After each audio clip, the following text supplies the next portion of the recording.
Pokrovsk, its outskirts and beyond, remain the epicenter of heavy fighting on the front line. Here, the Russians are trying to storm both with equipment and manpower. At the same time, battles are raging within Pokrovsk itself. The defense forces control 35 to 40% of the city, but the invaders are constantly trying to infiltrate in small groups and occupy buildings.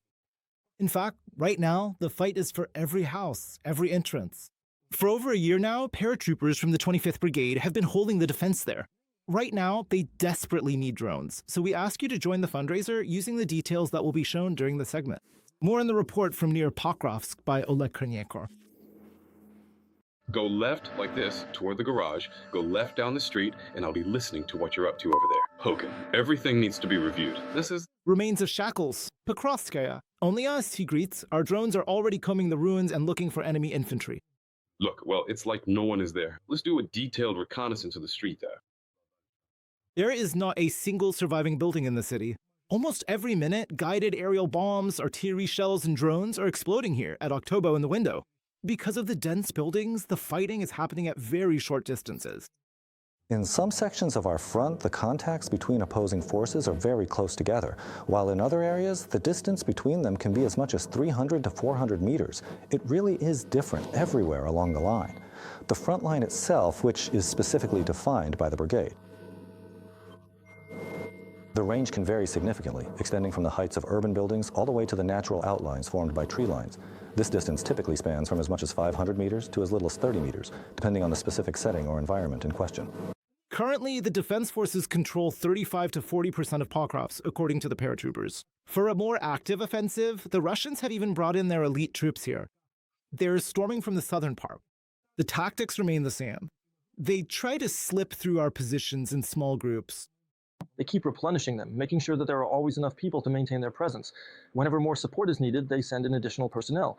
And it is not just a small group of 10 or 20 people. They actually send a much larger number, typically ranging from 80 up to 120 individuals at a time. They reinforce them as much as possible, because they know that if they only send 10 or 20, nothing will come of it. They're throwing in as much of this meat as they can. That's what I'm saying. But despite their advantage in manpower, Ukrainian drone operators aren't letting the enemy advance actively. The sky over Pokrovsk is filled with drones. This is the entrance to the Donbas plant. They used to make bricks here. And these are fire-resistant ones. There are enemies there. Did you spot a lot of them? Well, as you can see, everything is destroyed now. We spotted them and worked on their plant. They tried to get through under the cover of fog. The assault groups located in Pokrovsk, specifically 3 of them were eliminated and 1 was wounded. But this morning, it's very hard for our drone operators to work. Thick fog, the weather isn't good for flying. But we must fly, so if anything happens, we can warn our infantry about danger or quickly strike enemy assault troops. A strike. Just an hour ago, visibility was even worse. It was higher. And that's why we lost 2 drones. That's what happened. Driving the enemy out of the city right away is extremely difficult. The Russians have the advantage both in manpower and equipment. The enemy is trying to entrench themselves in high-rise buildings and set up their drone operator positions there. But Ukrainian paratroopers are also doing everything they can to take out as many enemies as possible. A shortage of manpower. The enemy, on the other hand, has plenty of resources. He just throws them in, as much as possible, so sometimes it's 5 or 6 assault groups, hoping that some of them will make it through.